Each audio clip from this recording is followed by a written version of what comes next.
অনেকে বলে পুরুষ জাতি বড় কঠিন হয়, তাদের নাকি মন কঠিন, মানে কাঁদে না সহজে, দুঃখ হয় না, তাদের মনে প্রভাব পড়ে না। পড়ে, কে বলেছে পড়ে না? সেও তো মানুষ। কিন্তু পুরুষ জাতি বলতে পারে। আমরা কাঁদি, চিৎকার করি, বলি, ঝগড়া করে নি কি মায়েরা করো না? কষ্ট হয়, প্রকাশ করে ফেলি। আবার তো রাগ হলে তো বাবার সঙ্গে ঝগড়া হলে রাগটা কার উপর দিয়ে যায়? বাচ্চার উপর, তার কোনো দোষ নেই। কিন্তু একটা পুরুষ তার রাগ হোক, অভিমান হোক, কষ্ট হোক, যন্ত্রণা হোক, সে প্রকাশ করতে কোনোভাবেই সে প্রকাশ করতে চুপ থাকে, চুপ।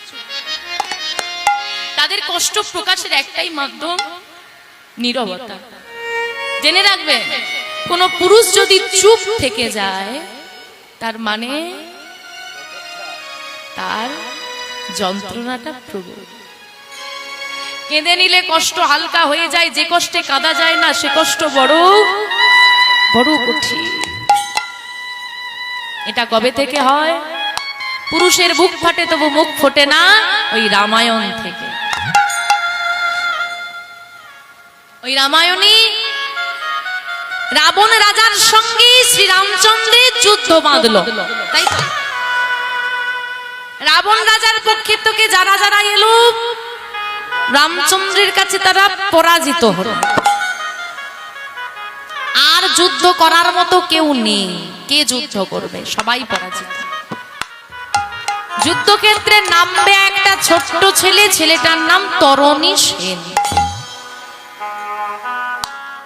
ছোট্ট ছেলে, তার মায়ের নাম হচ্ছে সরমা, সরমা দেবী। ছেলেটাকে ডেকে বলছে, কেউ যখন যুদ্ধ করবে না আমি আমার ছেলেকে পাঠাবো। কার পক্ষে? রাবণ রাজার পক্ষে। তার মানে রামচন্দ্রের শত্রুপক্ষ, তাই তো? ভগবানের শত্রুপক্ষ। মা বলছে আমার ছেলেকে আমি পাঠাবো। আয়। সুন্দর করে সাজিয়ে দিয়েছে, সারা গায়ে রাম নাম লিখে দিয়েছে। মা আমি কোথায় যাব? যুদ্ধ করতে। কার সঙ্গে যুদ্ধ করব? প্রভু শ্রী রামচন্দ্রের সঙ্গে। এটা কার নাম? রামের নাম। ও মা, যুদ্ধ কলা শিখতে গিয়ে শুনেছি যুদ্ধক্ষেত্রে যে তোমার বিপরীতে দাঁড়ায় সে তোমার যতই চেনা জানা হোক সে তোমার শত্রু, তাই তো? মহাভারতে কৌরব পাণ্ডবরা ভাই ভাই, কিন্তু যুদ্ধক্ষেত্রে মানে তারা শত্রু। তা তুমি শত্রুর নামটা আমার গায়ে লিখলে কেন? মা বলছে শত্রু বলিস না, সে হচ্ছে পরম মিত্র।